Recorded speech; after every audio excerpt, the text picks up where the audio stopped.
علی اجویر فرما رہے ہیں خاموش رہو، بولو اس وقت جب تمہارا بولنا اتنا ناگزیر ہو، اتنا ضروری ہو، اتنا لازمی ہو کہ تم نہ بولے تو مسئلہ پیدا ہوگا، تم نہ بولے تو فتنہ پھیلے گا، تم نہ بولے تو فتنہ ختم نہیں ہوگا، اس وقت بولو۔ یعنی صوفیاء کی زندگی اپنے الفاظ پہ پہرے کی زندگی ہوتی ہے۔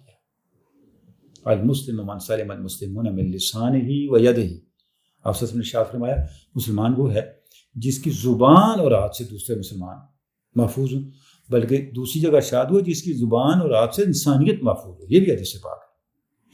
صوفیاء کیا کرتے ہیں؟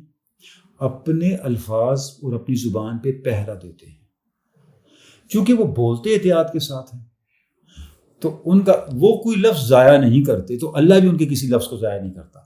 مستجاب الدعوات ہونے کا مطلب کیا ہے؟ سیف زبان ہونے کا مطلب کیا ہے؟